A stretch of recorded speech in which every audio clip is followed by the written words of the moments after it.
வணக்கம் guys. So நம்ம end of the டே வந்துட்டோம். ஸோ இங்க பாருங்க எவ்வளவு அழகா போட்டிருக்காங்க, கொண்டை ஊசி வளைவுகளும் கொல்லிமலையும் கொண்டாட அழைக்கிறது அப்படின்ட்டு. ஸோ இந்த இடத்துக்கு வந்து நிறைய பேர் வந்து இந்த கொல்லிமலை இந்த இடத்துக்கு போங்க அந்த பிளேஸ்க்கு போங்க அப்படின்னு சொல்லியிருப்பாங்க. ஸோ நிறைய வீடியோஸ் இருக்கும். பட் ஆனா இப்போ நான் என்ன சொல்ல போறேன்னா அதையும் பார்க்கலாம். பட் அதை தவிர்த்து இன்னும் இம்பார்ட்டன்டான கொல்லிமலையோட ரகசியங்கள், இம்பார்ட்டன்டான விஷயங்கள் பார்க்கலாம். என்னோட 2 years எக்ஸ்பீரியன்ஸ் வச்சு நான் சொல்றேன். ஒரு 4 இம்பார்ட்டன்ட் விஷயத்தை இங்க சொல்றேன். அதுக்கப்புறம் உள்ள போனதுக்கு அப்புறம் அதெல்லாம் நான் சொல்றேன். ஓகேங்களா? அப்படி என்னடா 4 அப்படின்னு பாத்தீங்கன்னு வச்சுக்கோங்க. ஃபர்ஸ்ட் ஆஃப் ஆல் நீங்க கொல்லிமலை வரணும் அப்படின்னு முடிவு பண்ணிட்டீங்கன்னு வச்சுக்கோங்க.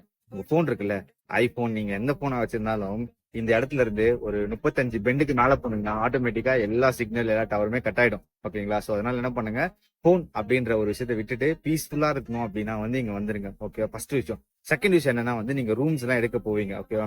ரூம்ஸ் எல்லாம் பார்க்க போனீங்கன்னா அந்த இடத்துல வந்து ஃபர்ஸ்ட் வைஃபை இருக்கான்னு பாருங்க. அதுக்கப்புறம் அவங்க கிட்ட ஜென்ரேட்டர் அண்ட் யூபிஎஸ் இது 2 இருக்கான்னு பாத்துக்கங்க. ஏன் அப்படின்னா இங்க எப்போ பவர் ஷட் டவுன் ஆகும், எப்போ அது ரீகனெக்ட் ஆகும் அப்படின்னு தெரியவே தெரியாது. சோ இந்த 2வது விஷயம். தேர்ட் விஷயம் என்னதுன்னா வந்து கொல்லிமலை அப்படின்றது ரொம்பவே சூப்பரா ரொம்ப அழகாவே இருக்கும். ஸோ பொல்யூஷன் இருக்காது, ஒரு மாதிரி காமா மைண்டுக்கு ரொம்ப பீஸ்ஃபுல்லா இருக்கும். ஓகேங்களா? ஸோ அதுக்கப்புறம் ஃபோர்த் விஷயம் ரொம்ப இம்பார்ட்டன்டான விஷயம். கொல்லிமலை அப்படின்றது வந்து ரொம்ப பெரிய ஒரு ஊர். இது ஆக்சுவலா எக்ஸாம்பிள் சொல்லணும்னு வச்சுக்கோங்களேன், ஒரு 110 கிராமத்துக்கு மேல வந்து கொல்லிமலையில இருக்காங்க. பட் ஆனா எல்லாரும் சும்மா ஜஸ்ட் கொல்லிமலை அப்படின்னு சொல்லுவாங்க. பட் ஆனா இவ்வளோ பெரிய ஒரு ஊர் இது. ஓகேங்களா? இப்போதைக்கு இதுதான். ஸோ மேல போவோம், அந்த ஏர்பின் பெஞ்ச் எல்லாம் பார்க்கலாம், ரொம்பவே சூப்பரா இருக்கும். ஸோ அது கூட சம் வீடியோஸ் நான் உங்களுக்கு கிளிப்பிங் ஆட் பண்றேன், பாருங்க.